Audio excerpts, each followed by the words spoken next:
ഈ ശ്ലോകത്തിലെ മഹർഷിമാരെ, സപ്തർഷിമാര്, ദിവ്യർഷിമാര് എന്താണ് ചെയ്യേണ്ടതെന്ന് പ്രത്യേകമായിട്ട് പറയുകയാണ്. എന്താണ് ഞങ്ങൾ ചെയ്യേണ്ടതെങ്കിൽ കൽപ്പിച്ചാലും എന്ന് പറഞ്ഞതിന് ഉത്തരമായിട്ട് ഇതാണ് നിങ്ങൾ ചെയ്യേണ്ടത്. എന്താണ് ചെയ്യേണ്ടത്? എനിക്ക് വേണ്ടി ആ ഹിമാലയ പിതാവിനോട് തൻ്റെ മകളായ പാർവതിയെ വിവാഹം കഴിച്ചു തരാൻ ആവശ്യപ്പെടണം. അതാണ് നിങ്ങൾ ചെയ്യേണ്ടത്. താം അസ്മദർത്ഥേയുഷ്മാഭിര്യാചിതവ്യോ ഹിമാലയഃ വിക്രിയായൈ ന കൽപ്പന്തേ സംബന്ധാ സദനുഷ്ഠിത. താം അസ്മദർത്ഥേയുഷ്മാഭിര്യാചിതവ്യോ ഹിമാലയഃ. അസ്മദർത്ഥേയുഷ്മാഭിः ഹിമാലയഃ യാചിതവ്യഃ.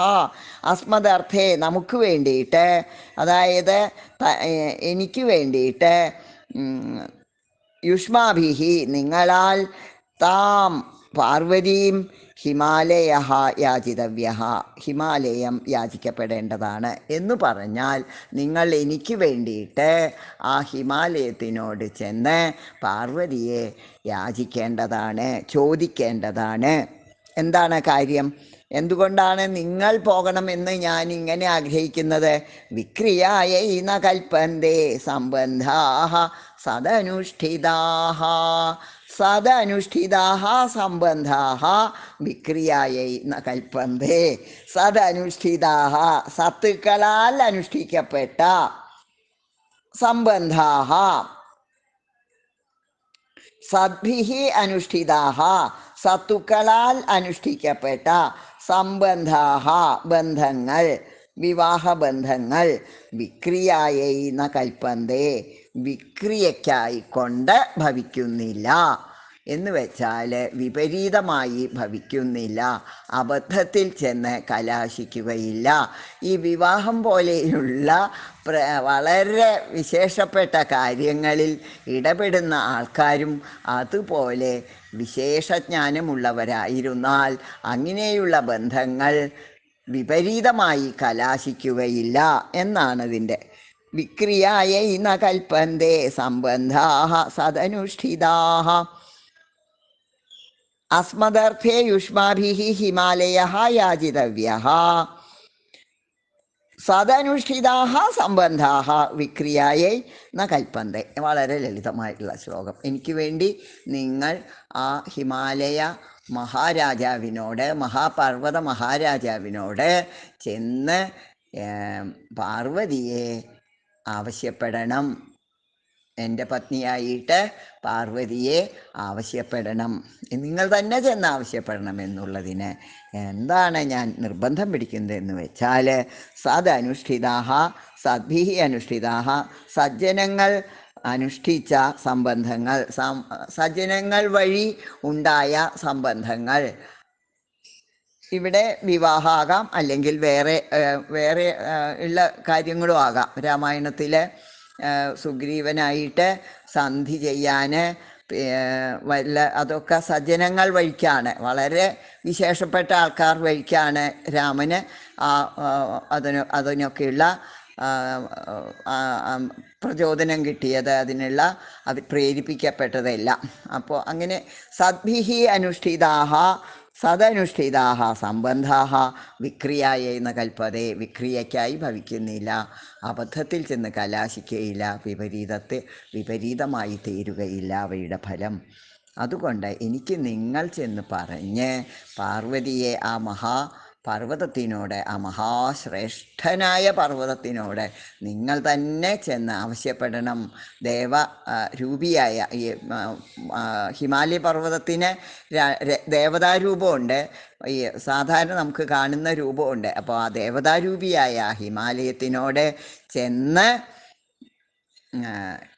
പാർവതിയെ എനിക്ക് വേണ്ടി നിങ്ങൾ ആവശ്യപ്പെടണം. ഇനി മഹാപർവ്വതത്തിൻ്റെ ആ ഹിമാലയത്തിൻ്റെ ഒരു വിശേഷണം അടുത്ത ശ്ലോകത്തിൽ വരുന്നുണ്ട്. നമുക്ക് എന്നാലും കുറച്ച് പറയാതിരിക്കാൻ വയ്യ. നമ്മൾ ഒരുപാട് ഇപ്പോൾ 1-2 ശ്ലോകങ്ങളിലൊക്കെ ഹിമാലയം പാർവതിയുടെ പിതാവ് എന്ന രൂപത്തിൽ ഹിമാലയം പ്രത്യക്ഷപ്പെടുമ്പോഴൊക്കെ നമ്മളതൊക്കെ പറയുന്നുണ്ട്. ഈ ഹിമാലയ പർവ്വതം വളരെ ശ്രേഷ്ഠനായിട്ടാണ്, ശ്രേഷ്ഠൻ എന്നോ ആയിട്ടാണ് ഇതിൽ വർണ്ണിക്കപ്പെടുന്നത്. മഹാകവി വളരെ വലിയ സ്ഥാനം നൽകിയിട്ടാണ് അത് ബ്രഹ്മാവിൻ്റെ ആദ്യകാല സൃഷ്ടികളിൽപ്പെട്ടതായിട്ടാണ്. പിന്നെ യജ്ഞം എന്ന് പറയുന്നുണ്ടല്ലോ, ഈ കാളിദാസൻ്റെ ഒരു ദർശനത്തിൽ പ്രധാനമാണ് ഈ പരാർത്ഥമായിട്ടുള്ള കർമ്മം. നമ്മൾ പറഞ്ഞല്ലോ, അപ്പോൾ ഈ അഷ്ടമൂർത്തി, അതേപോലെ നേരത്തെ പറഞ്ഞ സുബ്രഹ്മണ്യൻ്റെ ജനനം, അങ്ങനെ അഗ്നിയുടെ ജനനം, അഗ്നിയെ ഉണ്ടാക്കൽ തുടങ്ങിയ കാര്യങ്ങളെല്ലാം തന്നെ ഒന്നും തന്നെ അത് ചെയ്യുന്ന ആൾക്കാർക്ക് വേണ്ടിയല്ല, ഒട്ടാകെ ഉള്ള ഈ സൃഷ്ടിയുടെ നിലനിൽപ്പിന് വേണ്ടിയിട്ടാണ്. അങ്ങനെയുള്ളതിലൊരു പ്രധാന പങ്ക് വഹിക്കുന്ന ആളാണ് ഹിമാലയം. അതിൽ വലിയ കഥകളുണ്ട്. ഹിമാലയം യജ്ഞപദാർത്ഥങ്ങളെ ഉളവാക്കുന്നതാണ്. യജ്ഞത്തിന് വേണ്ട എല്ലാ അംഗങ്ങളെയും സൃഷ്ടിക്കുന്ന ആളാണ് ഹിമാലയം. തന്നിൽ തന്നെ സൃഷ്ടിച്ച് തന്നിൽ നിലനിർത്തുന്ന ആളാണ് ഹിമാലയം. പിന്നെ അങ്ങനെ ഹിമാലയത്തിൻ്റെ വർണ്ണനയിലെ ഏറ്റവും ഐശ്വര്യവാനും അങ്ങനെ എല്ലാ മാഹാത്മ്യങ്ങളും ഹിമാലയത്തെക്കുറിച്ച് പറയുന്നുണ്ട്. അങ്ങനെയുള്ള മഹാത്മാവായ ഹിമാലയത്തിനോട് പാർവതി പിതാവിനോട് നിങ്ങൾ തന്നെ ചെന്ന് ഈ പാർവതിയെ എനിക്ക് വധുവായി ആവശ്യപ്പെടണം. എന്തെന്നാൽ ഈ നിങ്ങളെപ്പോലുള്ള മഹാത്മാക്കൾ വഴിക്ക് നടത്തപ്പെടുന്ന വിവാഹാദി കർമ്മങ്ങൾ, മംഗളകർമ്മങ്ങൾ ഒരിക്കലും തന്നെ അമംഗളമായി കലാശിക്കുകയില്ല എന്നാണ് ഈ ശ്ലോകത്തിൻ്റെ അർത്ഥം. താമസ്മദർത്ഥേ യുഷ്മാഭിര്യാചിതവ്യോ ഹിമാലയഃ വിക്രിയായൈ ന കൽപ്പന്തേ സംബന്ധാഃ സദനുഷ്ഠിതാഃ. ഇവിടെ വേറൊരു വ്യാകരണ വിശേഷം ചെറുതായിട്ട് പറയുകയാണെങ്കിൽ,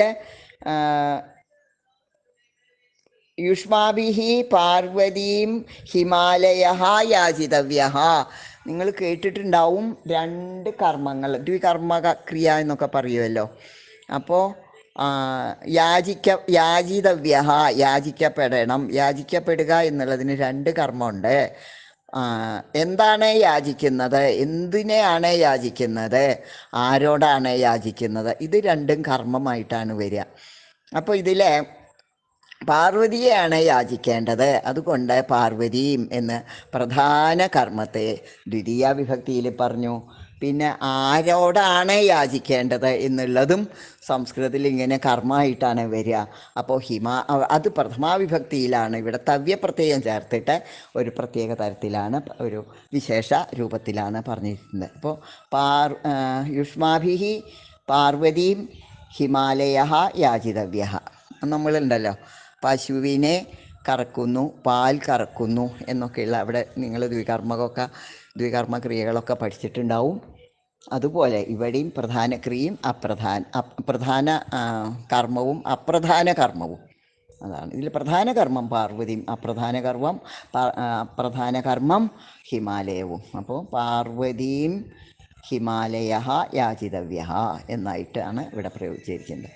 താം അസ്മദർത്ഥേ യുഷ്മാഭിര്യാചിതവ്യോ ഹിമാലയഃ വിക്രിയായൈ ന കൽപ്പന്തേ സംബന്ധാഃ സദനുഷ്ഠിതാഃ. വിക്രിയായൈ ന കൽപ്പന്തേ, വിക്രിയയ്ക്കായിക്കൊണ്ട് ചതുർത്ഥി, ന കൽപ്പന്തേ ഭവിക്കുന്നില്ല.